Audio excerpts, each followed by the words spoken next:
Okay, welcome everyone. My name is Charlie Mather. I work here in the Geography Department at Memorial University. It's my great pleasure to introduce and chair this particular session on aquaculture. Aquaculture actually is only a small part of this conference. This is the only session. I mean, I think it'll come up in other parts of the discussion, certainly in some of the blue economy stuff. But I'm really happy that I'm able to chair this session. So we have 5 papers. And there's going to be a little bit of a shift in terms of the order. We'll start with Robin, and then Taylor Reidlinger will move to the end so that her colleague can hear her, and otherwise we'll go in order. We'll start with Robin Fail. Sadly, she really tried to get here, but unfortunately, travel post-COVID has become really difficult. But anyway, Robin is a PhD candidate at the Duke University Marine Lab. She's a third-year PhD student, and we're delighted to have her here with us, even though it's quite a long way away that she's there. The title of her paper is Considering Equity in Aquaculture Development. Go for it, Robin. Thank you so much. Can everyone hear me okay? Yes? I can't see you, but interrupt me if you can't hear me. So thanks so much for coming today, everyone. It is a great pleasure to be here and kick off this panel. And I'm so disappointed that I'm not there in person. I was so looking forward to some in-person connections, but it was not meant to be. So here I am.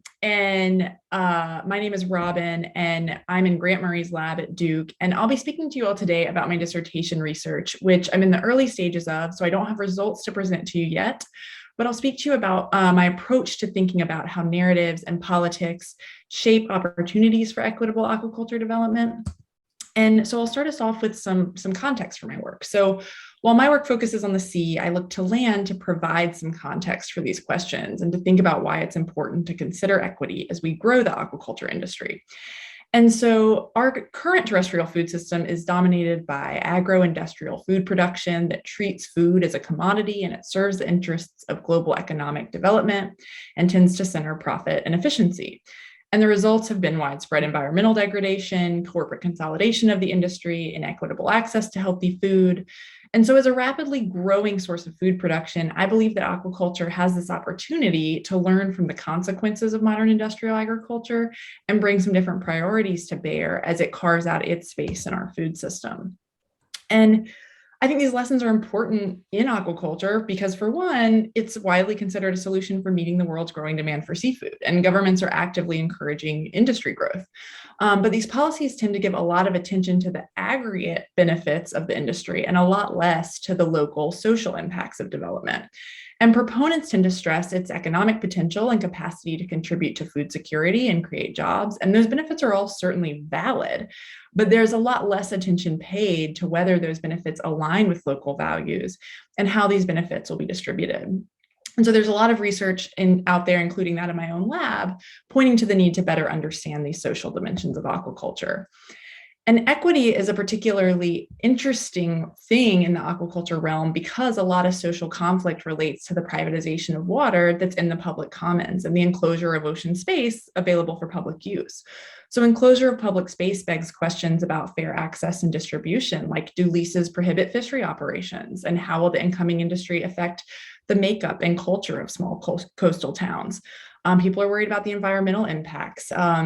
They're worried about farm ownership and who profits from the industry. Will it become another way for large firms to dispossess local and subsistence users of ocean space?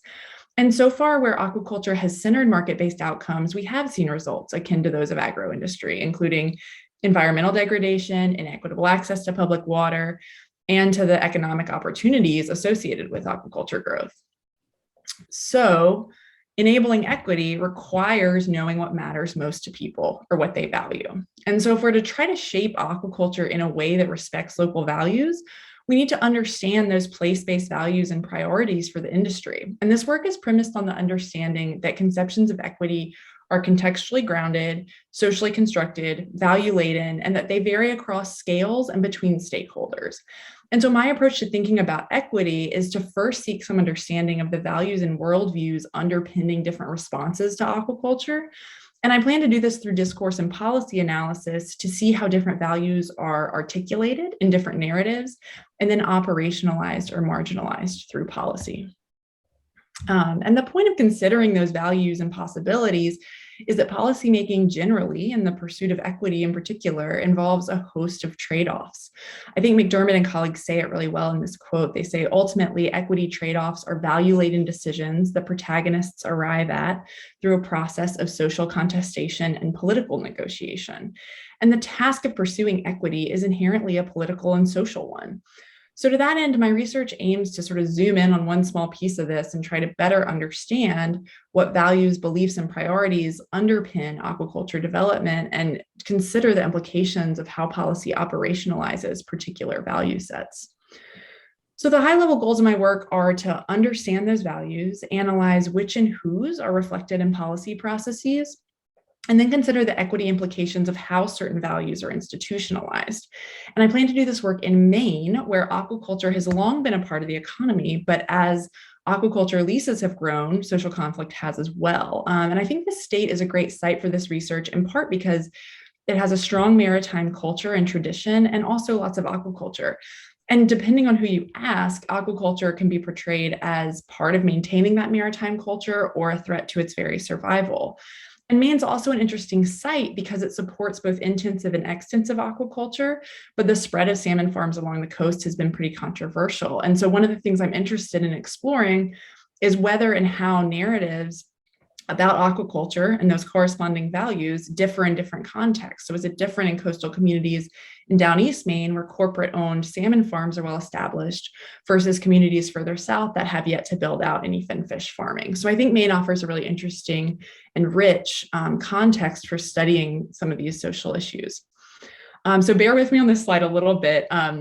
There are a lot of methods for exploring environmental values, and my chosen approach revolves around discourse analysis. And I'm drawing upon the theory of argumentative discourse analysis that understands environmental politics as a struggle for discursive dominance. And basically the way we talk about things matters and has material implications for the world. And studying discourse allows us to understand how values are pitted against one another and how some narratives come to be seen as common sense while obscuring other possibilities. And this approach involves identifying storylines or these narratives that sort of act as shorthand and summarize much more complex issues, and coalitions in which different actors kind of coalesce around shared storylines. And this theory of discourse analysis sees policy as a medium through which certain discourses are institutionalized. So in a way, policy is a way of legitimizing certain types of knowledge and worldviews, often at the expense of others. And I plan to use this form of analysis to disentangle the narratives or storylines that dominate aquaculture discourse, and then investigate how those storylines are operationalized or obscured through policy. And I think that tracing how policymakers mobilize different storylines related to what and who aquaculture is for reveals information about whose voices are heard and whose are not. And I also plan to think about equity using this equity framework. And equity is a really vague word, and it's often really hard to operationalize. And so when I get to the policy analysis phase of this project, I'm going to use this framework that might be familiar to any of you who have done some equity work, because there are a lot of equity frameworks out there, but a lot of them are variations on this theme. And this framework considers equity in 3 dimensions. And so recognition involves acknowledging and accepting the legitimacy of rights, values, and priorities of different actors. And this tends to be foundational to the other values. So for example, if commodification of sea space is antithetical to your worldview, or if a certain space is sacred, that sets the stage for really different priorities for that space than aquaculture may be able to provide. Procedural equity involves inclusive and effective participation, and distribution refers to the distribution of benefits and burdens, so who profits or who has access to the food, those types of things. And so this framework is one way to help me make sense of the complex and often vague world of equity. And hopefully it'll help me interpret some of the values and beliefs that I see reflected in discourse and policy through the lens of corresponding dimensions of equity. And so moving on just to my sort of more focused research goals, I'll start with identifying the dominant narratives and those storylines and discourse coalitions that characterize aquaculture discourse in Maine. And then I'll try to assess how those narratives are enacted and understood locally. For instance, do some storylines resonate more to people in communities with established finfish farms than communities without them? Do some storylines resonate differently in areas near protected areas, like Acadia National Park?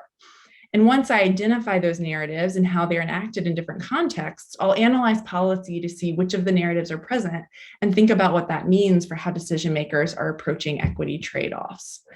And I plan to start with a discourse analysis of news media and policy documents, such as public comments and hearings about aquaculture development, to identify the storylines that dominate this space. And then I'll use the Q methodology to investigate how those state-level discourses are understood locally.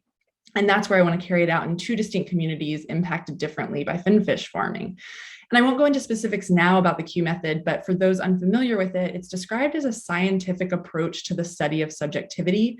And it's a way to systematically sort values and beliefs into different groups of perspectives that are meant to represent the broad spectrum of thinking on a topic. And so it involves different people sorting the same set of values according to a framing question. And I'll create that concourse of value statements from the storylines that arise in the discourse analysis. And then I'll move on to a policy analysis phase in which I'll use actual legislation and statutes, et cetera, to see which of those storylines are operationalized via policy and consider the equity implications of those inclusions and exclusions. And during this phase, I'd also like to conduct interviews with public officials and people in policy positions to better understand their own processes for making decisions about equity trade-offs. And I'm in the earliest phase of this project now. I've only just gotten started with data collection in the past month or so. And so far, I've just focused on news articles within Maine, and I've already seen some really interesting patterns emerge. A few of the key things I've seen so far are contested narratives around sustainability. It seems like, by and large, people agree that Maine as an entity cares about sustainability, but what that actually means and what constitutes that is up for debate. There are also contested narratives about Maine's policy process. Some call it fair, thorough, others call it corrupt or slack. There are very prominent concerns about scale of farming operations and worries about corporate ownership. There's prevalent mention of mistrust, either of aquaculture corporations or of the government, or even fellow community members. And I've pulled a few quotes to illustrate each of these quickly. So here we see examples of divergent narratives surrounding sustainability. On top, we have quotes from growers and from industry representatives emphasizing aquaculture as a sustainable food source. And then on the bottom, we see quotes from 2 different community members accusing the industry of environmental degradation. They're referencing it disturbing settled mercury and water polluted effluent and its impact on wild salmon populations. And then these quotes give an idea of contested feelings about the policy process. On top, someone's describing the policy framework as rigorous, effective, fair, and balanced, whereas on the bottom, someone is accusing the state of ignoring their own rules about the permitting process and calls the system severely broken. And they're both referring to the same policy process. And here we see a few different quotes related to scale and mistrust within the community. So one person relates the finfish corporations to Bigfoot stealing their land. Others contrast a floating fish factory with this pristine image of Maine's seascape. And then the bottom quote shows a community member's frustration with aquaculture opposition groups who they see as generating local turmoil. And so this selection of quotes is here in part to demonstrate how discourse analysis can convey information about values and power dynamics and competing priorities. And I know that that can feel a bit overwhelming because there are so many divergent demands and no way to meet them all. But remember that it's not about unearthing a utopia, but understanding trade-offs and understanding what matters to the communities involved in these projects can help decision makers navigate those trade-offs. So for example, concerns about scale are really prevalent in active policy debates about lease size limits and regulations about whether you can sell a lease or whether you need to return it to the state. And we've seen responses to community concerns like moratoriums or lease denials in really contested waters. And so I think that if we do, in fact, want to strive for more equitable processes and outcomes, then this process is sort of a way of tracing how values crystallize into narratives and how some of those narratives gain legitimacy through policy. And that might help us be more reflexive in our policy processes and illuminate more of the values implicated in policymaking trade-offs. And so I'll leave us here with this today. I understand that these efforts to understand values and talk about equity and outcomes can be really frustrating and exhausting, and definitely cynicism can take the wheel for me sometimes. But I love this quote from Gibson Graham. They say, cultivating ourselves as thinkers of political and economic possibility has involved finding a stance that orients us in a spirit of hopefulness toward connections and openings. And so I think we have a lot of examples to draw on for reasons for hopefulness, and we need to spend time imagining futures that we want to see that might not be able to exist right now. And so my hope for the aquaculture industry is that as it grows, we can seize the opportunity to integrate some other values and create a more equitable and sustainable seafood system. So I'll leave it there. I would really welcome thoughts and feedback. You can email me at any time. I'm sorry I'm not there to receive that in person, but I'm happy to talk about it further with anybody.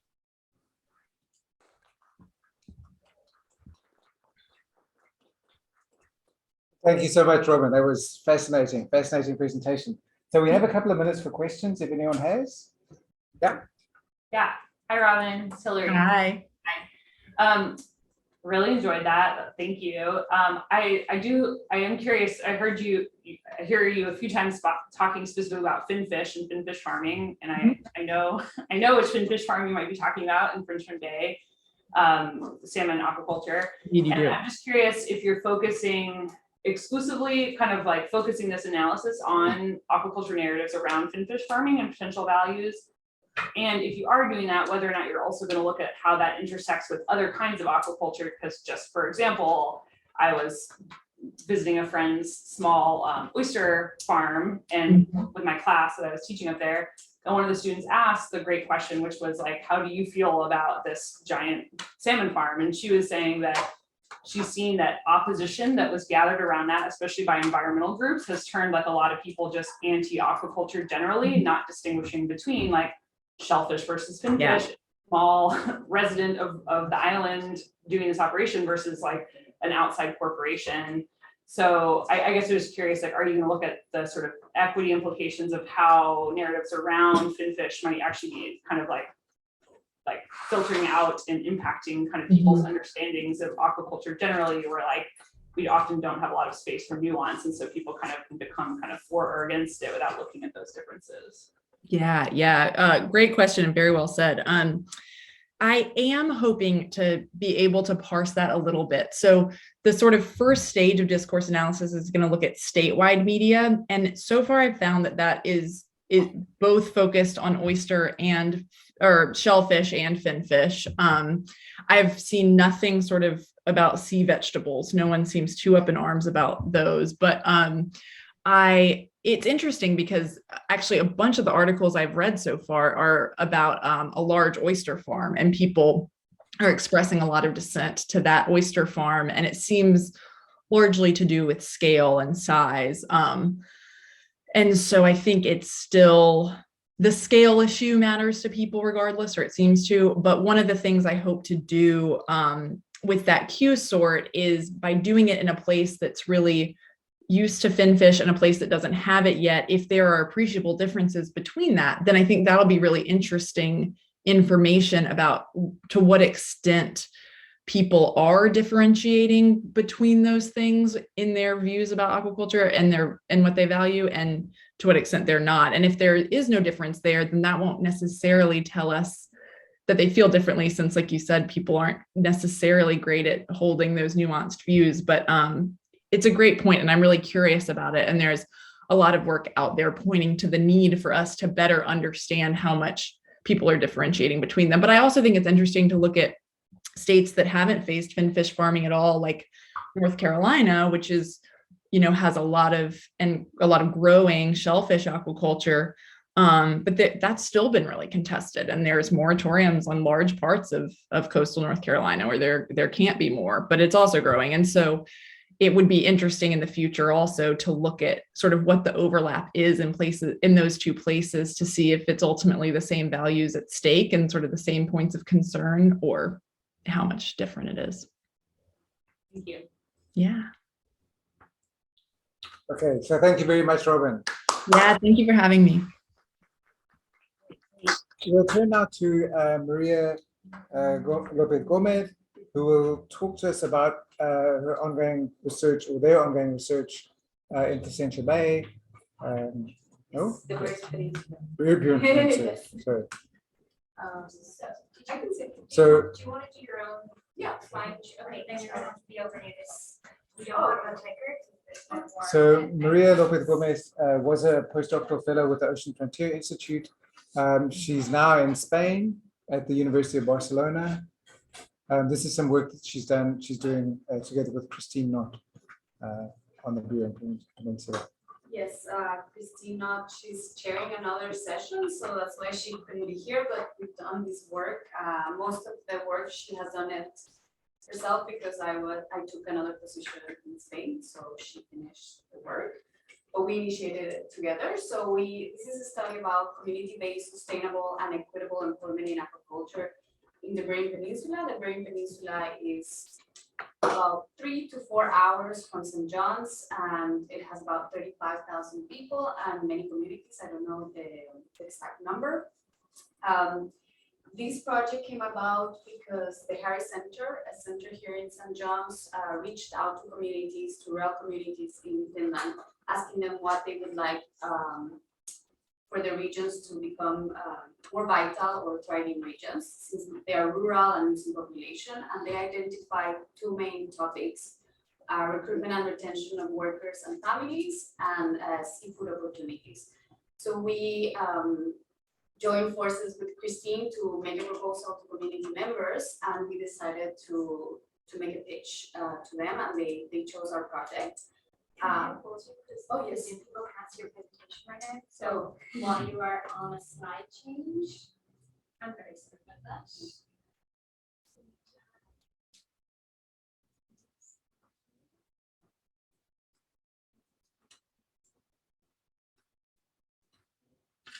So yeah, I just wanted to thank all community members and people that spoke with us at the Burin Peninsula, and also, well, many education institutions that we talked to, including the aquaculture industry and aquaculture organizations in the province. So this is an overview of our presentation. Yes, so I'm going to go a bit about background, objectives, methods, findings, and recommendations that came from the project. So aquaculture, this REIDLINGER is starting a project in the Burin Peninsula. It already started, and it's the first project in this peninsula related to aquaculture and with land-based aquaculture as well. So this was an opportunity for creating jobs. They actually had to produce a report on how many jobs they would produce. Direct jobs, they claimed that it was going to be 440 jobs and 370 jobs related to the industry, given the spin-off industries related to aquaculture. So some priorities were identified by community members. They identified that there were labor shortages in the community, and they were concerned also about the skills needed to work in aquaculture and actually filling these jobs, if these jobs were going to be part of the community or not. So we engaged on two main objectives. First, co-creating with community members and industry partners an understanding of and a plan addressing issues of recruitment and retention of the aquaculture workforce. And also co-creating knowledge about an understanding for opportunities in sustainable aquaculture employment. So our methods, our method, I'm looking at another slide here.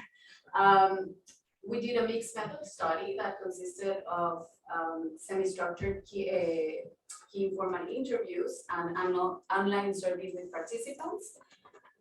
Our original aim was to co-create with community members, so we wanted to be in touch with community members, but because of the COVID-19 pandemic, we were not able to visit the Burin Peninsula as much as we wanted to and collaborate with everybody there. And the Burin Peninsula, we talk about the Burin Peninsula, but it's about 130 kilometers of small communities, so you really have to drive between these communities. So we really wanted to get to all of them. We had to postpone the project 1 year instead of starting in the summer of 2020, we started on 2021. We were able to do an online survey. We had the survey was not quantitative.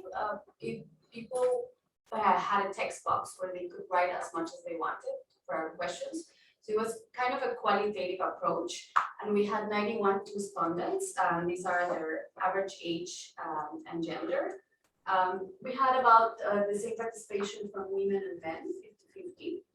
So that was great.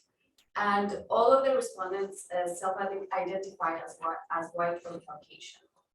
This survey took place in November 2021 and was closed in December 2021. So these our findings. We grouped them in 7 main themes, and these were all the key issues identified around employment in aquaculture, the vision for future employment in aquaculture, the information needed about employment in the aquaculture industry, the impacts of aquaculture growth in the community, the impacts of aquaculture development on other industries, and how COVID affected aquaculture. And then the 7th one was a question that we asked community members: what would you like our study to deliver? Because we wanted to, it was conceptualized as a community-based project, so we didn't want to just study the community and then leave. We wanted to leave something, and I'm going to present what the community members wanted. So for the first theme, key issues identified around employment in aquaculture, people were very happy or very enthusiastic and hopeful about the aquaculture industry and what kind of employment it would bring. There was high employment surge during the construction phase, but then they had to let go of a lot of workers. So they were a bit hesitant of what will happen in the future. There was a need to work with local educational institutions to coordinate training. People were concerned about what kinds of training do I need to work in the aquaculture industry, and can I do it locally, or do I have to go to St. John's and do it at the Marine Institute, for example? They wanted year-round processing, make it more attractive for younger people, and they were concerned about low wages, and they were also concerned about services for families, because they saw jobs in aquaculture as a way to attract families to an aging population. The second thing was vision for employment in aquaculture in the region. They were looking into year-round employment that paid well, that had benefits, that was permanent, and that the jobs were for locals. They were concerned about where these jobs would go and that the working conditions were good and safe. The third theme is key information needed about employment in the aquaculture industry. So people were very concerned about what is needed to work in aquaculture. Do we have the skills to work in aquaculture? How many people are you going to hire? Can I actually invest time in education in aquaculture if there's not going to be enough jobs for me? They were also thinking, well, we have very young people. Can we start motivating them in the aquaculture sector since high school? Then we also heard about impacts, well, some worries about the impacts of aquaculture growth in the community. Maybe it would increase migrant workers. Actually, people were very enthusiastic about bringing a migrant workforce, but they were concerned about, are we ready to have migrant workforce? They need transportation, and there's no public transportation between communities there. Can they increase the employment offer? Can there be economic growth through creation of spin-off industries? The fifth theme is impacts of aquaculture development on other industries. There were environmental concerns, but they were also very enthusiastic about providing economic growth in other industries. The sixth theme was, well, we saw in COVID, during the COVID-19 pandemic, that it disrupted some jobs. What will happen if other things happen along the way? What will happen with aquaculture employment? For example, die-offs. We've heard about them in Newfoundland, and people were just concerned about, okay, if aquaculture brings a stable employment, will it be all of a sudden disrupted by any other event like we observed with the COVID-19 pandemic? And when we asked people what should we deliver on this project? They all wanted more information. That information should be transparent. People suggested maybe a website or a Facebook page where all the information about aquaculture employment would be available. So some of the recommendations that we were able to obtain from interviews, I never mentioned who the key informant interviewees were. These were mayors, people in the education system, in aquaculture, town managers, people who educate in aquaculture and outside aquaculture as well. And people wanted open, transparent, active, and cooperative engagement. They wanted everybody to sit in the table together and just be transparent to each other and collaborate with not only being clear about what is needed to get a job in aquaculture, but where can we get trained and who will be sustaining these training programs.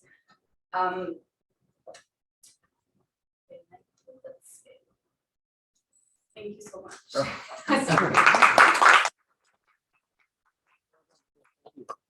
Are there questions from you? Yeah, so I just want to ask, so did you talk with any youth in the community or anything, or just those kind of plans? Like, did you talk with youth in the communities, like did you interview them too? Sorry. Did you interview youth in the community, like the young people in the community, or did you interview only those having farms? I couldn't understand. No, did you interview young people in the community? Oh, there's very few people who are, they want to attract young people to the community. There's actually labor shortages even in few ports. They're looking for workers and they want to attract immigrants, but they're concerned that there's not enough infrastructure for families, especially with young children. They're scared that some schools are being closed, playgrounds, or other types of things. In fact, we found about some workers in the agriculture sector whose their families actually live in San John, so they would commute from the back and forth. So they were concerned that these jobs are going elsewhere, or people don't want to come live here because we don't have the infrastructure to attract newcomers. I think you're asking, did you talk to young people in the community? Oh, sorry. No, we couldn't. So our key informant interviewees, participants, they were all in leadership positions or in educational institutions. The only people that we sort of talked, but not talked, were the people who answered our survey. So there's, as you can see, there's very few young people that answered it. Yeah, I mean, my point there is that like we are more concerned about the future, like how we want to do that. I mean, have these jobs right then. We are not talking to the young people, we're talking to those who are already established there. So how are we solving the problem now and in the future? I mean, because most of the retention I used to work, they always try to like interview young people too. Do you like to do fishing? Do you want to stay there? And then so that we can know how to address that. So I'm just trying to find out if that was a consideration research. Because if we talk to those who already have farms, they'll be like, oh, I don't know if my child will do it, I don't know, I'm worried. So I mean, we need to talk to the young people. Why are they leaving the community? There were not many young people, but it's true, we didn't talk to the community members. We couldn't go to the community and held information sessions or focus groups, which was the original idea. Yeah, sorry. Sorry, just a quick question. These projects, when they, or industry, when they come in, they promise X number of jobs and so on. Has there been any, well, have you seen, I don't know, maybe it's probably still too soon, but any, misalignment or disillusion between what was promised and what is delivering? So definitely, because in their in the report they provided to the province, they were saying that they would create 440 jobs, direct jobs. Yeah. We were doing calculations of what is of the workforce that is needed. Is not even close to 100. Very few people have been hired in well-paid jobs, and most of them have been from outside. We don't have the numbers because of course that's not something to share, just from the things that we've heard. Yeah. And from, And is the expectation it's going to change, or do they feel like it's a broken promise and you're kind of giving up on it? they don't, they actually feel, I wouldn't say they feel enthusiastic about it. They are, we were surprised that most of them were not against it or very enthusiastic, but we're saying, you know, I'm still not convinced that they will come and make a big change for the community. But they think what we got from this project is like, they could make a big change if they were transparent, if everybody came together in the table and they informed us of what was going to happen. It seems a bit of an indictment. It's a more comment than anything else, that a lot of your respondents are asking questions about wanting transparency, wanting all these things, but the company's been in the region for 3 years now, right? So it suggests that there's a problem not only with broken promises, but with transparency and communication by the company itself. By the company itself, but I also, I mean, I don't want to throw any rocks, but also the training programs or what's needed to work in aquaculture. It's very complex. We found out there's the local colleges there, but most people get their training at the Marine Institute here in St. John's. So, you know, it's difficult to invest in coming to St. John's and get the training if you're not going to get a job there later on. Okay, thank you very much. We must carry on. Thanks so much, Maria. I don't mind. Yeah, I think we'll keep to the new schedule. Yeah. Okay, so we're going to the next presenter is, in fact, it's not going to be on aquaculture. It's by Wilf SWARTZ, and his co-author is Victoria Cullen. They're both at Dalhousie University. The title of their presentation is Exploring Perceptions of Commercial Fisher Representation in Management, a case study of the North Atlantic Right Way. So once Wilf is finished, we'll then go back to aquaculture, yeah. And then, yeah, okay. Charlie, do you know that I was added to this session, but I'm Yes. not on the list of pickers? Yeah, but and you're also not aquaculture. I'm also not. Yeah, I know. So it's a somewhat of a hybrid Okay. session. Yeah. Okay. Take it That one, away. yeah. This one, Yeah. okay, I was like, no, like, yeah, but we are just, I will give you the speech, you can Yes. either, do you want to I stand? will say. You'll sit, great, great. I will get the presentation.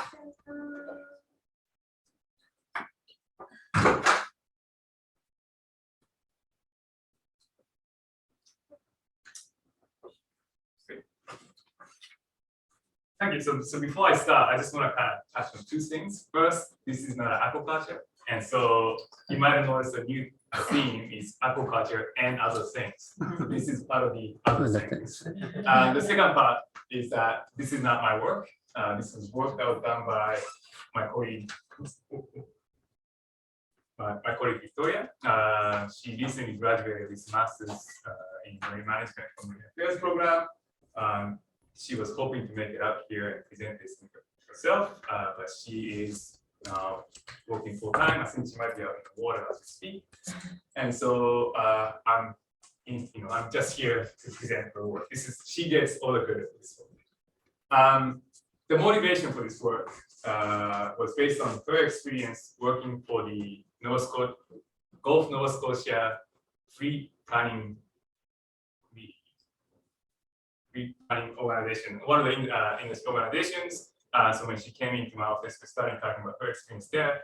I had just moved from DC, and prior to that, I was in Japan, and my experience with fisheries organization was very Japan-centered. It's very organized, well-organized, formally recognized by the government. And so what she was describing to me was something that was totally different from what I was used to. And so we wanted to figure out what are the different roles that we see this organization playing. And so the two things that we wanted to focus on was the idea of governance. And so that's taken from Nathan's paper about the policy institute process that determines who participates in decision and how decisions are made. And so the idea of decision making and participation was the second thing. So we wanted to see how these organizations in Maritimes provide this, act as a venue for collective representations when discussing fisheries management policy or any decision that involves fisheries. And so, so we kind of developed this idea of again, same as the previous presentation, it was doing COVID. And so it was a limited number of things we could do. And so we decided we wanted to focus on the idea of perception, perception of how these organizations performing. So we're going through in methodology, but we decided we wanted to figure out, this is question, to what extent fisheries organizations themselves perceive as their engagement, their role in the decision-making process, and do they see their role as meaningful? And also, but not only the organizations themselves, but the members of these organizations, how do they feel their interests are being represented in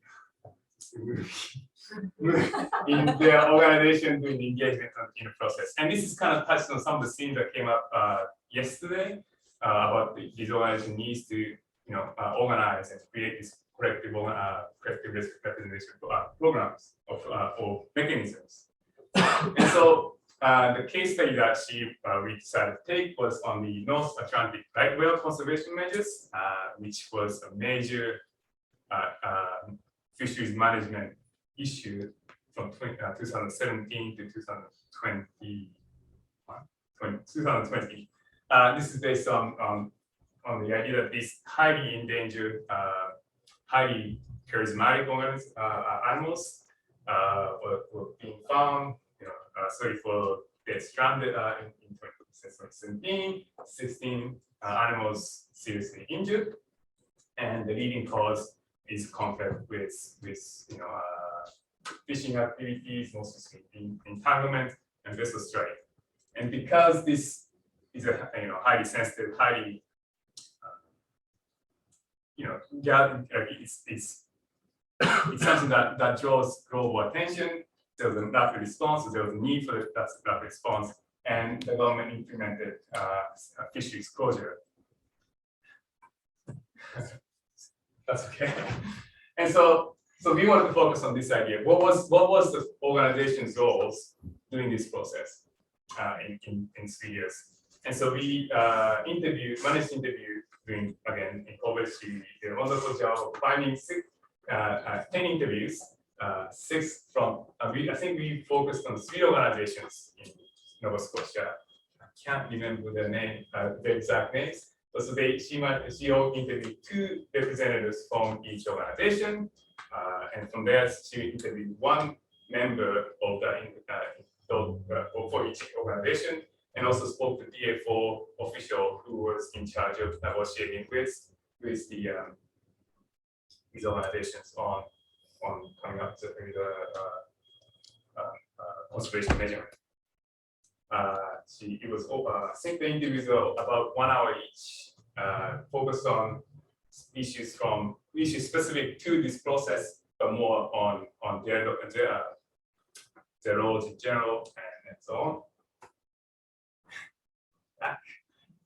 And then we use previous framework for engagement, using something that's least involved, something that's informed, consulted, involved, and self-mobilization. Before we went into the interviews, we did a quick, I don't know if you can see the top, but a quick review of the organizations in Maritimes. So what we did was to identify, think about 70 organizations that represent or accredited officially to represent fisheries organizations. We went through all their mission statements to find out what they see as their role, and so we identified 3 major groups, organizations. First, of a multi-function, representative association, what I would consider a fisheries organization that's similar to Japan. Sectoral association, much broader, so it involves everything from fisheries, but it also includes involvement, membership and participation from shore-based industries like processors and so on. and cooperatives are more species self-organizing for marketing purpose, or and so on. And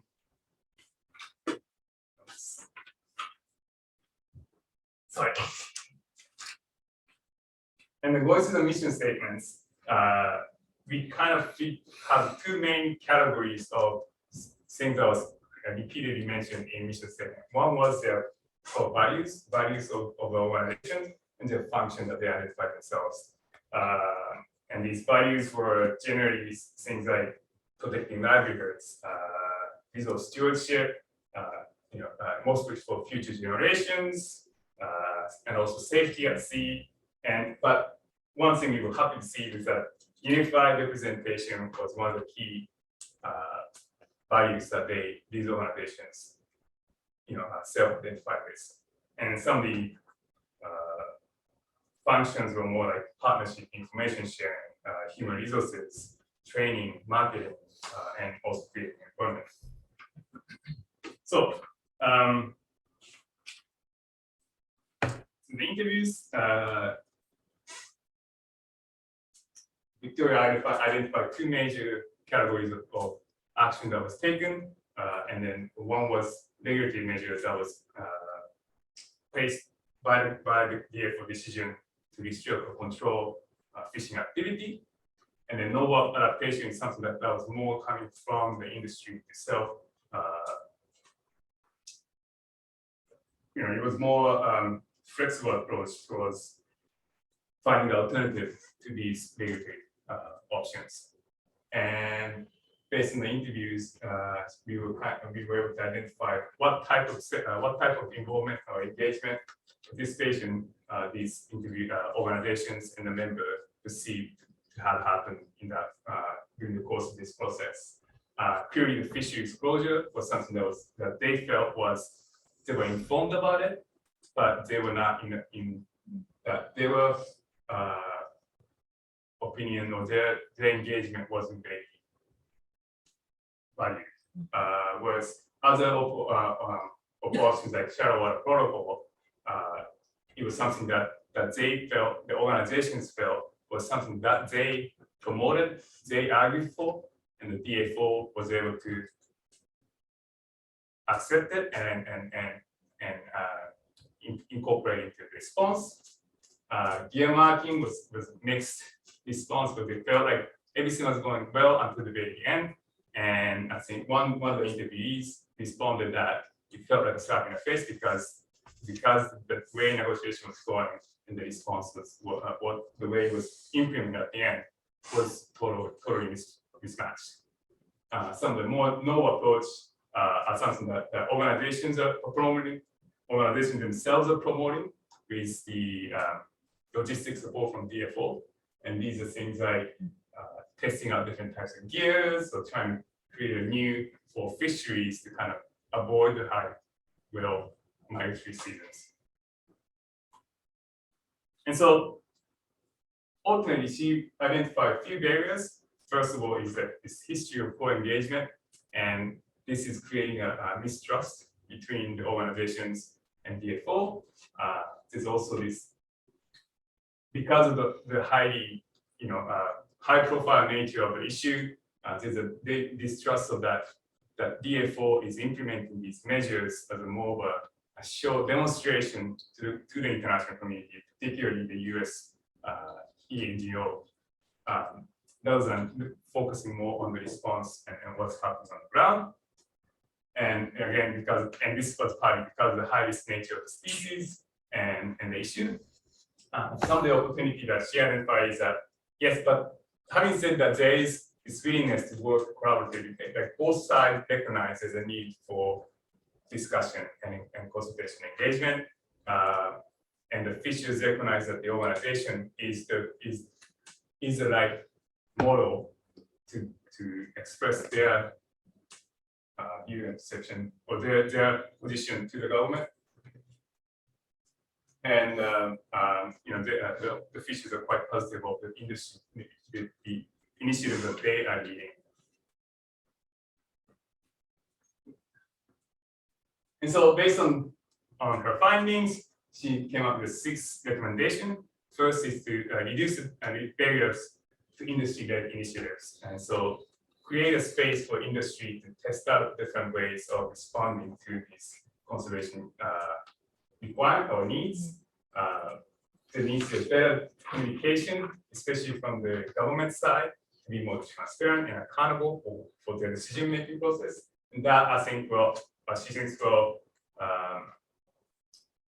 not eliminate, but kind of reduce this distrust that they're doing this for some other objectives, political objectives.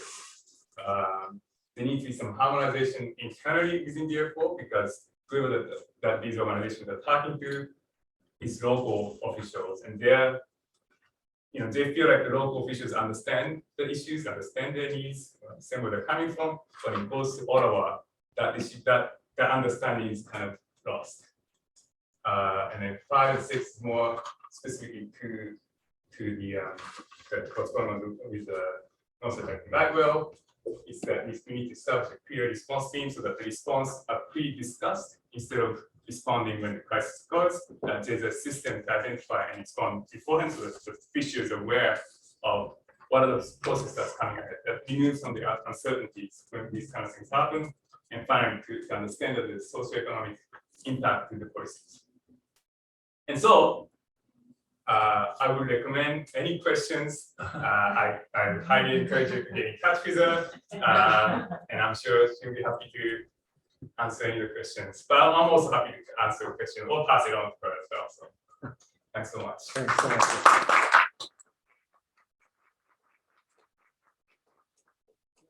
Are there any questions for Wilf via Victoria or Victoria via Wilf?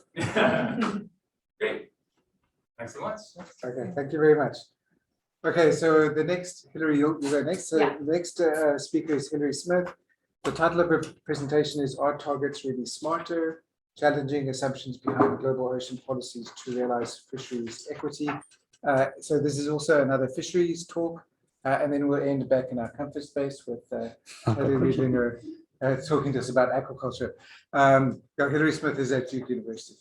Thank you. Thanks, Charlie. Yeah, thanks for accommodating our continued detour. Air Canada, we saw to it that I did not arrive in time for my session yesterday.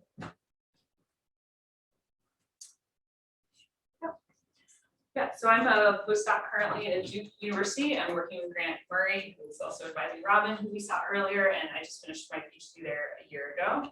And this paper is based on a collaboration with myself and another member of our lab, graduate of our lab, Anastasia Quintana, and one of our mutual co-advisors, Lisa Campbell. So I'm going to tell you a story today about 2 different global policies that are currently being implemented at the national level that concern small-scale fisheries and that have equity-related goals. So this is a tale of 2 case studies, and one comes from Anastasia's work in Mexico, where she did her dissertation research, where she looked at the implementation of the IT biodiversity targets, specifically target 11 related to protected areas or marine protected areas in our case. And in my case, my research looked at the implementation in Tanzania of the FAO's voluntary guidelines for securing sustainable small-scale fisheries, or SSF guidelines. So these are 2 global policies. One coming from Mexico, which is technically part of North America, but our conclusions apply to sort of studies of policy that impact fisheries broadly. So the story of the implementation of IT Biodiversity Target 11 is one of implementation of the Marine Protected Areas component of the target in Mexico, which has a goal within that target for marine protected areas to be equitably managed. And this global target intersected with an existing initiative in Mexico for something called fishing refugia, which are temporary no-take zones that fishers have a part in designing in terms of where they're located. And also every 5 years, they get the chance to decide whether they want to renew them, move them, or expand or contract them. So fishers, arguably, it makes a more equitable fisheries governance process for fishers to have power and say in no-take zones, their location, and how long they last. The story of the small-scale fisheries guidelines is one of national level implementation in the case of Tanzania, where actors there decided to focus on the goal of gender equity and equality. For those who are familiar with the guidelines, that's chapter 8, one of the 5 central guidelines on sustainable small-scale fisheries governance. And they decided that that was the goal they wanted to focus on. And the implementation there in Tanzania was led largely by civil society leaders in collaboration with other actors, the state, NGOs, scientists as well. So again, there are some broad similarities, thematic similarities here between these two policies.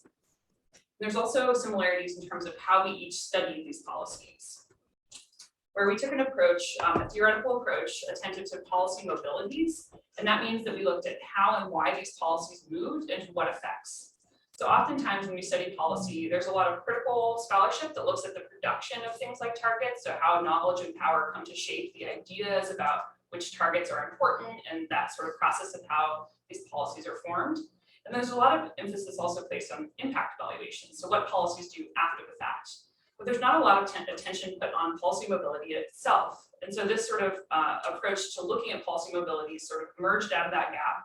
And it's interdisciplinary, coming from anthropology, geography, political science, but it has largely been used to look at urban policies. So sort of how a policy in Barcelona influences policymaking in Vancouver, and sort of looking at this idea of how policies are transferred or scaled up and down, and actually looking at the movement itself rather than just saying it did move, what happened, but actually looking at how it moved and why. But in our case, we applied this to a policy about ocean, to two different policies that relate to oceans and small scale fisheries, which is a pretty novel application of the policy of the policy mobilities approach. It has not been used for that generally. We're kind of extending this conversation on policy mobilities into sort of small scale fisheries in marine space. And the way that we did that in each of our cases was by doing something called following the policy. Now, this is a multi-sided ethnographic approach that has been used more often to follow a thing, a commodity, like follow the mushroom, follow the papaya, if you maybe you're getting those references. So it's a way to study sort of globally mobile entities, a lot of times an object, but some geographers have used this and adapted it to follow the policy. So if you're interested in policy mobilities, you actually have to follow it, and it's a little bit more diffuse since it's not really a material object. So that looks like following people, following meetings, following ideas. In each of our cases, we attended different policy meetings, interviewed key stakeholders who were involved in the policy process to understand this sort of dynamic of mobility. So there's these general similarities I'm arguing that are between our two cases, but there's a key difference that I want to bring out in comparing our cases too, which is they're very different in terms of how each of these global policies were designed. So this is our kind of diagram, and our argument here is that there are sort of two policy models going on here. One has become a dominant way for designing kind of global policies and agreements, which the Aichi biodiversity targets are a part of, which is a targets-based regime. So common policy goals are designed at the global level with targets, which are like concrete benchmarks. So you take a goal such as biodiversity conservation, and you come up with a target. In our case, the protected areas target is the one that we looked at. And so the targets are designed at the global level. So when this policy kind of comes to Mexico, there's not supposed to be room for Mexico to decide what that policy goal means. But at the global level, they came up with these targets. And the idea is that these targets are supposed to be SMART, which is an acronym, which stands for specific, measurable, achievable, realistic, and time bound.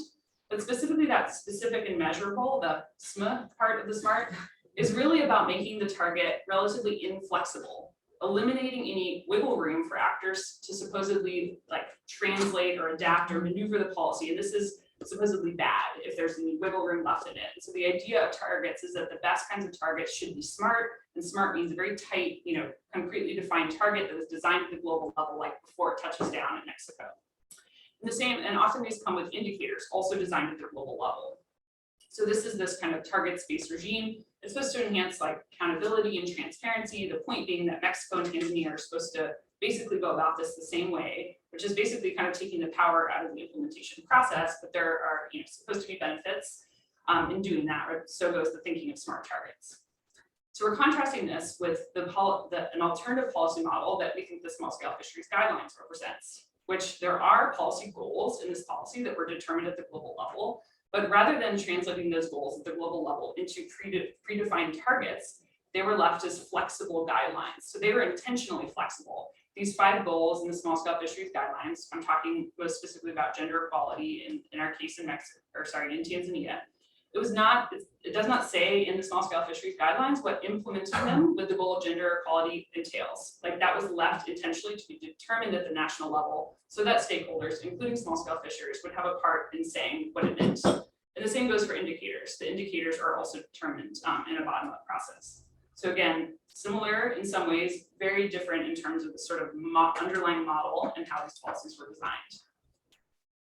Sorry, yeah, so this flexibility is supposed to allow for kind of actors to translate those goals in place.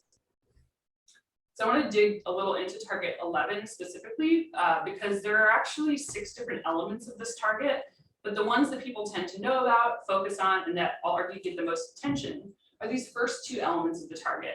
So again, the broader target is about protected areas, and the first 2 elements are the very smart parts of the target. They're very specific and measurable, to have 17% of terrestrial area under protected areas and 10% of marine area. But there are these other 4 elements which get called the qualitative elements of the target. And within them, subtle there, just underline, are that these protected areas should be effectively and equitably managed. So equity is a component of this target, but it is not the smart part of the target, as in it's not specifically measurable in how it's worked in the target, as opposed to the 10% protected areas of MPAs. So within the ABTs, the Aichi biodiversity targets, there are 20 targets, and target 11 has gotten the most attention by far. A recent paper by Hagerman et al. Looked at both scientific and political attention generated by targets, and that top bar, sticking way out there, is target 11. So it's received the most attention. But what they found is that when they looked at what people are studying about it and what sort of actions have been put into place, it's all focused on that area coverage component, that 10% marine protected area coverage. So when people say they're studying Aichi Target 11 or they're implementing it, they're using this area coverage, the sort of smart part, as a proxy for the whole target. But the qualitative elements related to equity are being left out of this conversation.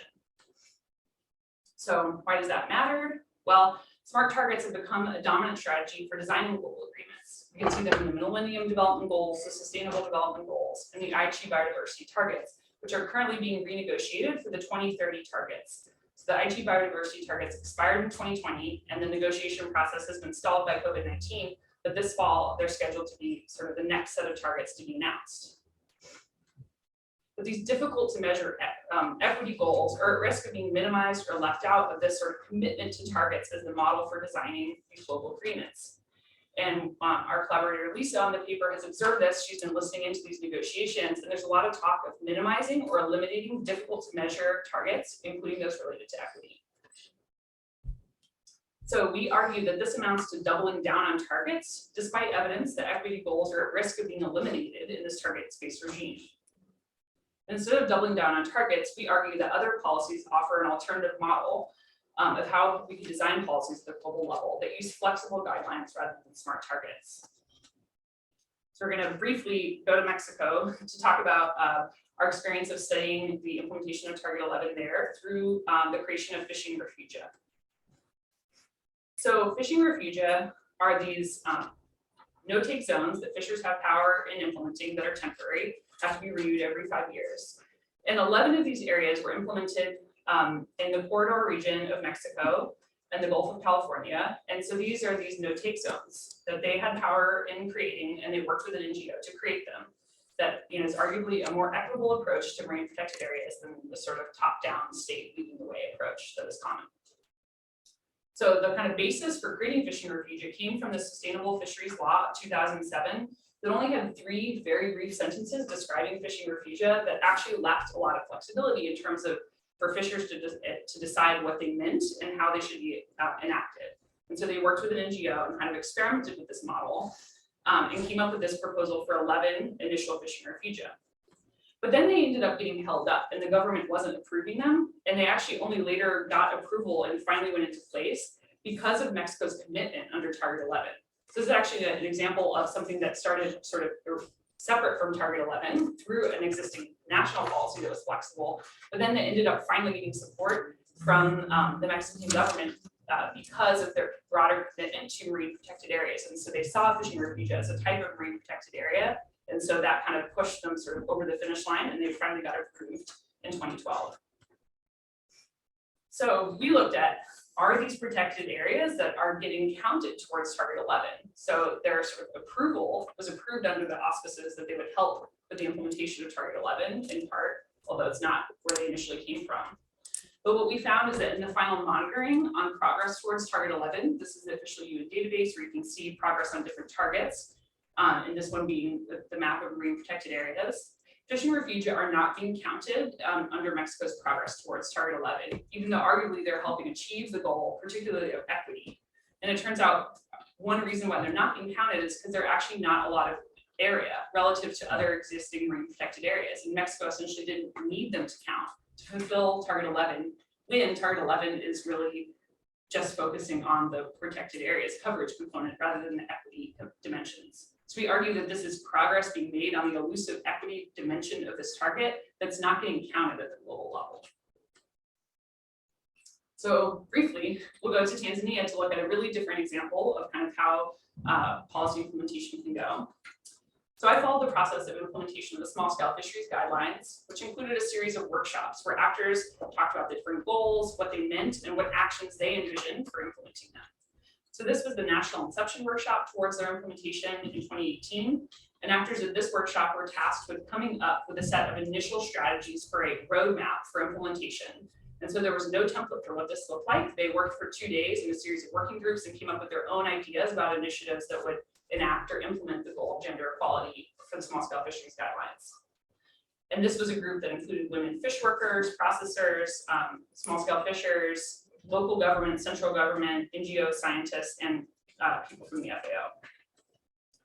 And so we'll jump to what they came up with, which the 3 initiatives they came up with were establishing a gender desk at the Ministry of Fisheries, conducting a national baseline study to map existing women small scale fisheries organizations, and establishing a national platform for women in the fishing sector. So again, there was no target in there, no prescription in the guidelines as to what they should do. They were given the flexibility to determine this in a bottom-up way. So in comparing these 2 cases, we have other conclusions in our paper, but I just want to say here that our kind of big takeaway is that instead of doubling down on targets, we argue that policymakers need to double down on equity if it's going to remain a real commitment in these global initiatives like the Aichi biodiversity targets. So we say that they can do that through investing in implementation, which takes time, money, and technical support to develop flexible roadmaps instead of these blueprints or global targets. And so there should be kind of a process for doing that and investing in implementation at the national level. We should be promoting place-based assessments rather than universal indicators. So in Tanzania, this mapping assessment of women's small-scale fisheries organizations was determined in place, again, not a global indicator. But we should think of implementation as ongoing work rather than an endpoint. We tend to like to look for kind of success failures, 0 or 1, you know, if you reached the target or you didn't, but we think that that's sort of the wrong way of going about it, especially when it comes to equity. So we can be missing cases of real progress being made if we're kind of looking for the 0 or 1 measurement. And lastly, just for scientists, we ourselves as researchers could be asking different kinds of questions about policy and challenging ingrained assumptions about how policies move. So instead of thinking of them as scaling down over space, we could be looking at these sort of more unexpected kind of pathways that policies might take and how those pathways might change the meaning of the policy itself. And that those are processes that are worthy of studying as well. So if you have any questions about Mexico, Anastasia is the one who really knows the most, who did her fieldwork there. There's my contact, and then this is based on a paper that we hope will come out later this year in Earth Systems Governance. Thank you.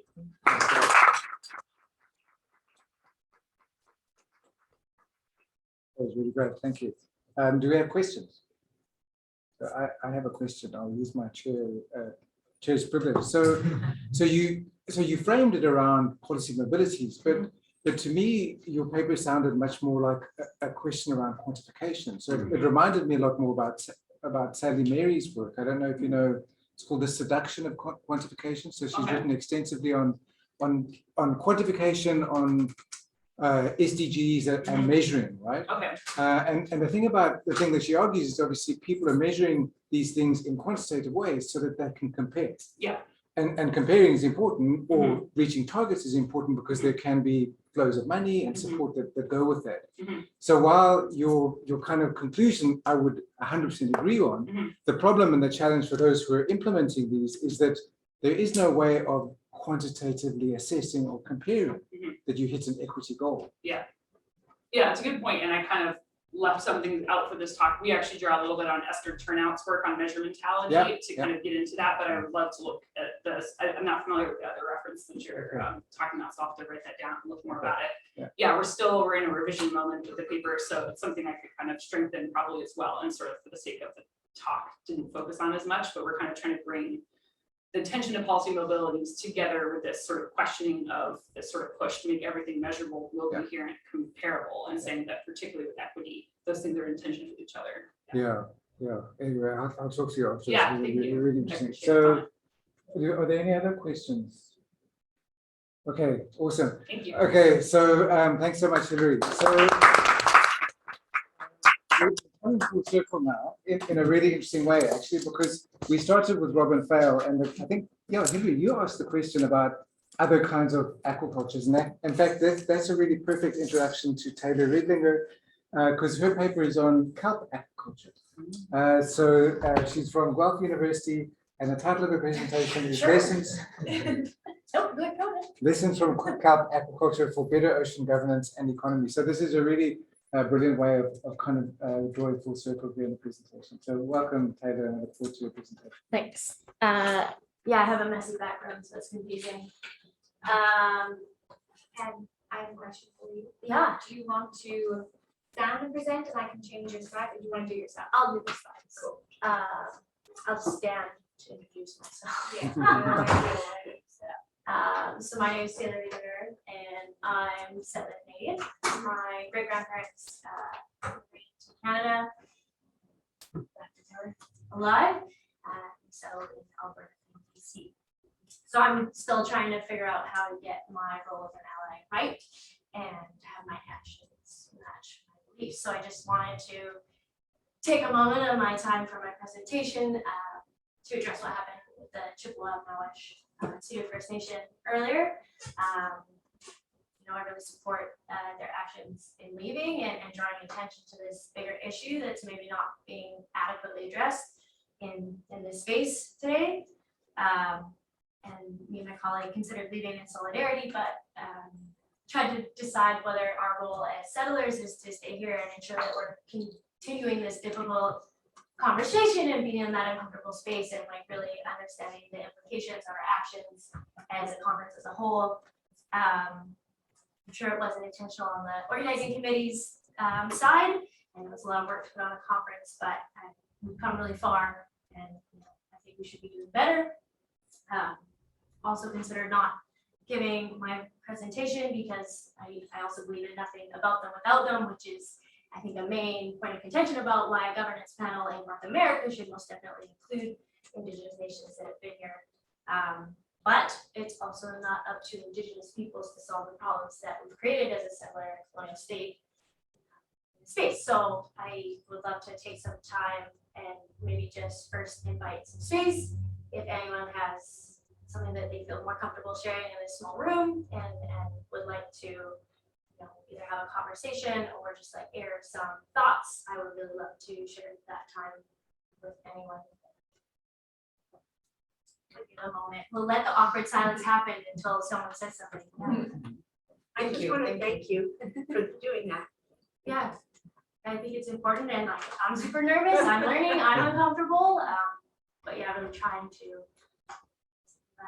Thank you. I was part of the organizing committee, so it was very. I felt very bad and very sad. And yeah, it was sort of putting a mirror to our research or to how we do things and seeing and not liking what was in that mirror.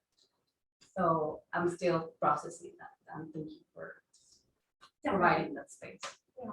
Yeah, and I think it might take everyone different processes to come to terms. And I just kind of wanted to bring up the reminder of like it's work that we need to do. So whether we do it in this room right now or we go home and find other ways that we can make impact or learn wherever we are on that journey, I kind of wanted to just not sweep it under the rug and include anyone else in sharing. I thought it was generous of them to kind of like leave the door open that like we didn't get it right this time, but maybe we can get it right next time. And maybe they would not specifically want to come back necessarily, but just that like signaling that they see that there was an attempt at doing something better, but it wasn't enough, or it wasn't done in a way that felt actually respectful of their perspective, but that like we could do better, you know, like acknowledging that we could all do better, and that we, you know, hopefully we will. So appreciated that. Yeah. I think that shows a lot with the people that have such a historical exclusion, and to like keep coming back and keep trying to be in these spaces and tolerate us getting it wrong, as it were. Yeah. Like I was like, thank you for this time. There are other conferences that has to be done in Mexico, Africa, and others. So what's happened, I think, at the end of the day, we have learned a lesson out of this, and then we are going to also look at the inform those international committee to have a look at that aspect. And I know there's another program on Thursday and Friday. Quickly, I went up to discuss with them that what are the things that have been put in place for the Thursdays and Friday, and I was told all this thing has been sorted out. So thank you so much for not moving with your group, but coming to discuss on this. Thank you. Yeah, I think these are all amazing comments. Thank you. And we'll just maybe take a moment of breath, and if anyone else wants to share something, fill the space. Learning to be uncomfortable. I think it's good for you. Hermetic stress. You know, either run from that stress or, you know, be compelled to do something differently from it. And so I'm glad there's opportunities to get it right. And it's not just a North American issue.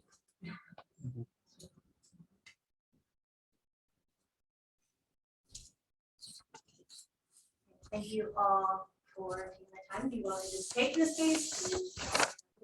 Kind of summary.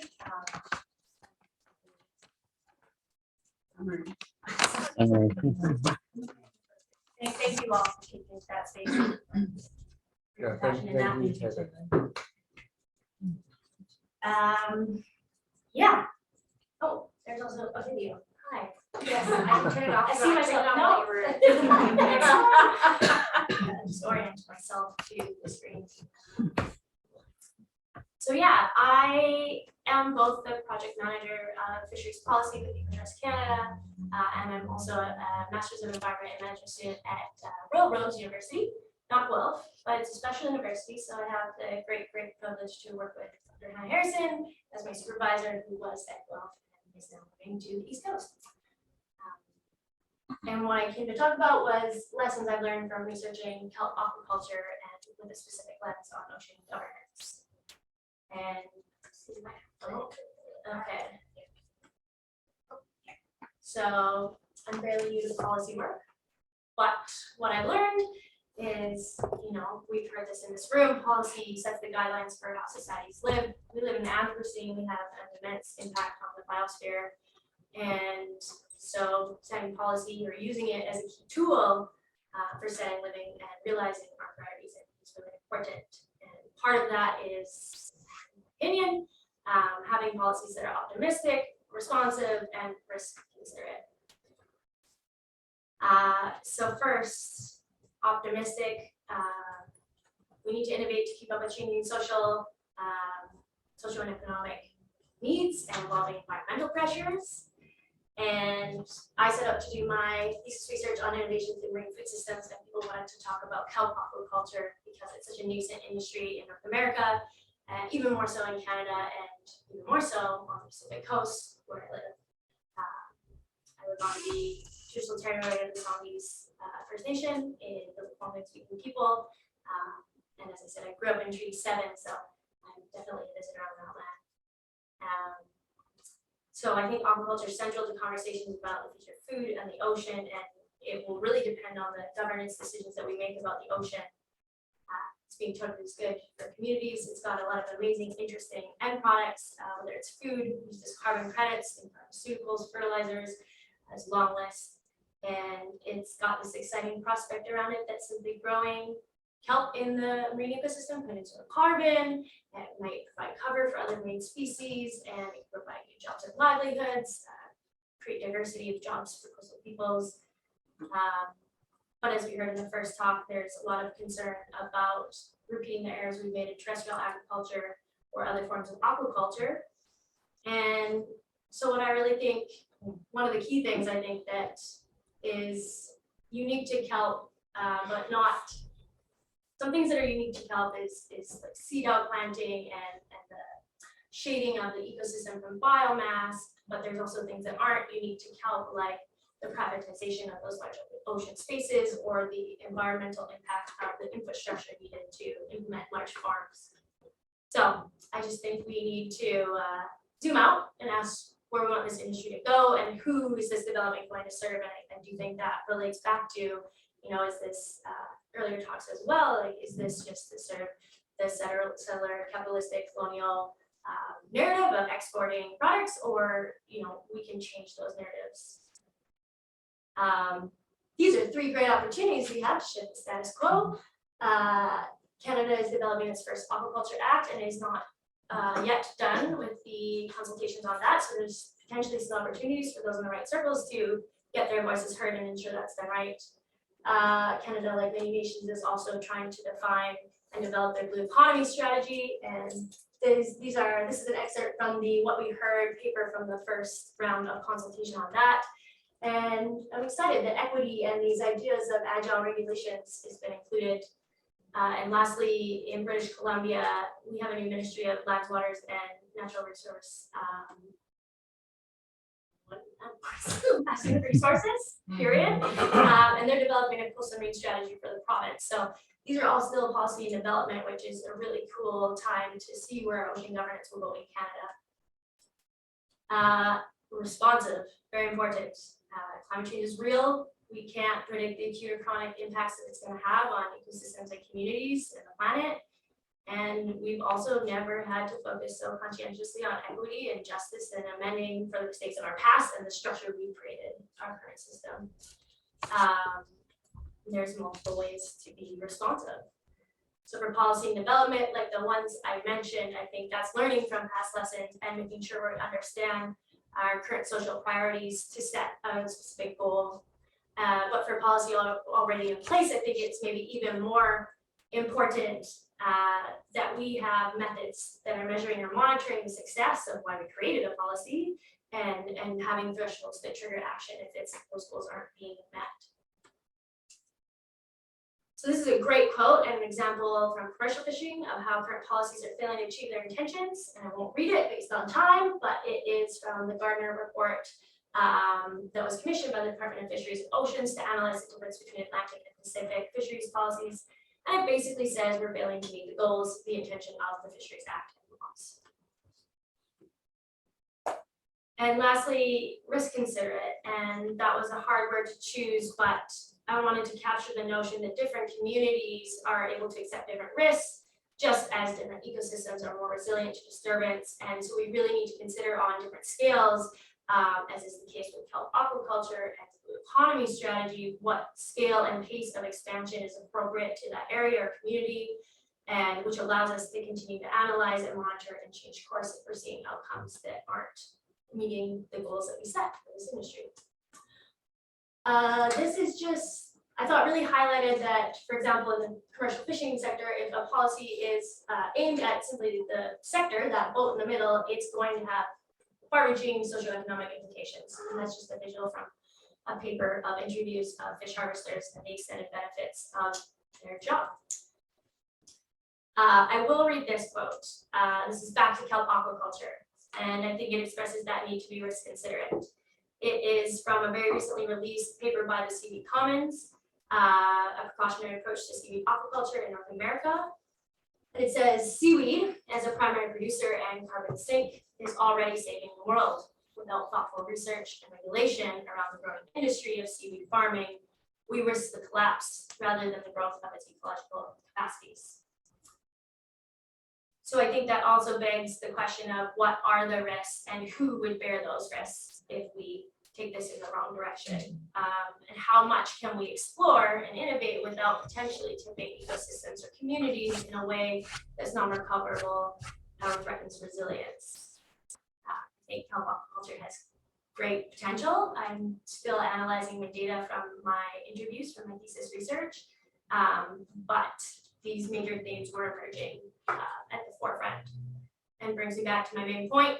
The conversation that I was hoping to have today was that I believe moving forward, we gotta work backwards and zoom out and really envision what future we want. And in the spirit of optimism and innovation, just ignore all those hurdles that we're aware of right now and just create that vision and use that as a compass heading or bearing to recalibrate to if we stray off track. This might happen. And envisioning that future, I think, helps us then ask the question, what do we prioritize to create that future? Then comes the really critical step of how do we ensure our governments are prioritizing the same things? We might need to ask questions about who's influencing the government and how do we hold government accountable? And that kind of brings us down to the more pointed question of what policies will enable and incite the actions that will achieve those goals. So lastly, to summarize, I think to get aquaculture, economies, and social governance right, we need priority-driven policies, which are optimistic, responsive, and risk-considerate. And that is all. I'm happy to continue the conversation on this, either of my works, or even if you have any advice or great resources for how to be an ally as a settler of indigenous lands.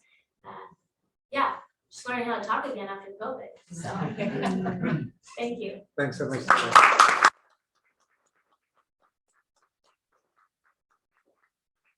So the floor is open, and Taylor has provided multiple invitations. So. I would just say one thing on this work. I'm from Connecticut. My name is Sima Evan, and I work at the University of Connecticut and also at Connecticut Sea Grant. And a large part of our staff are actually focused on aquaculture and kelp aquaculture, and some of the research to figure out how to, kind of propagate kelp came from one of the faculty, Charlie Arish, that we had funded. But one thing they're finding is that there's really, the problem is the market. We don't have the markets to support the production. And so I don't know how that fits in your framework, but I would just throw it out there. Yeah, I'm happy to speak briefly to that. With some of the projects and the people that I spoke to, there's certainly a concern, and there seems to be different approaches to the market, whether it's developing the product and just hoping the market comes along, or Field of dreams. Yeah. Through really good social media and having a presence and really toning the benefits and selling certain visions for kelp, I think, and the multitude of end uses. They're like, well, there's multiple markets, so I think it's hard to focus on just one. But on the flip side, I think there's also concerns of accelerating the production before there's an existing market and having it all collapse upon itself. So I think there's very large differences in scale, whether you're micro and you have a community that you're serving directly, or you're trying to be macro and commercial, and you don't necessarily have a strong market in North America yet. And I know a lot of that, at least in the food world, is really dependent on development of North American palate-specific food products that incorporate kelp to, kind of serve. I like to, like the Beyond Meat burger, like the vegetarian options, were used as an example. Like, oh, people want to feel like they're doing good, but they still want a burger, so let's put kelp in a burger, kind of thing. So yeah, very different uses, and a very big question, I think, for everyone in the industry. Tiniest little extra note. Also talking to wild harvesters, so not aquaculture intensive. Some who I've talked to believe that their market is so distinct from the aquaculture or the intensive or larger scale aquaculture products. They don't feel threatened. So it's interesting for me to hear that they feel the same species of kelp grown, maybe very similar location, has a very different market depending on that method of growth. That's your country decide. Katia Fangoud is from France, but in France we are working a lot about seaweed culture. but does your government decide which type of species they will grow? Do they will grow the native species? First is the first ethical problem that we can solve. Second, we can try to be able to reproduce the reproduction of seaweed, which we are not mastering at all. And then is the market. And then is what we do with that, and so on and so on. I mean, it's and how the society will react in front of this massive or not massive seaweed culture. And we come to the issue that it was discussing in the first presentation at main example about shellfish, where people contest this type of I mean, it's what is happening in my country and in my region in Bretagne, and we didn't solve the problem. So, I mean, it's dreams of our governments, but we need a lot of work before to be able to produce. And okay, then it's for carbon sequestration or for compensation measure, or I mean, we have a lot of arguments of the good effect of seaweed, but in the reality, we are far away to do that. Yeah, it's extremely interesting. It seems here and maybe in Western Europe as well that it's kind of concurrently learning how to spore kelp and grow it from local seed, and concurrently trying to learn how to blanch and store and like what products, and then concurrently developing products and concurrently developing markets and concurrently doing research to even understand, we're making these private credit claims, but we don't really have the research to entirely understand what the carbon release is based on end products. So that's why it's a really interesting, and it's happening so fast, but it's like different pieces all happening slowly together, happening fast. And in Canada, aquaculture is under the Fisheries Act. We still don't have an Aquaculture Act specifically yet. So I think it's an interesting moment for industry to inform the government on that process. But again, to what extent, because certain industry stakeholders will have different priorities and values, and who is the ones influencing the government on what species you can grow and how accountable you are to seed dispersal of non-local species and things like that. So yeah, it's an interesting time. Okay, so last question. So, but I think you phrase that we consider it is very appropriate because, well, at least in Japan, it's a very small scale. It's so requires really small investment, upfront investment, and it's quite reversible because you don't need a massive infrastructure, you don't need a processing facility. And so in terms of that, I think this is exactly kind of process that you can try. If the market doesn't develop, then you can kind of reverse it by just taking the plants out. So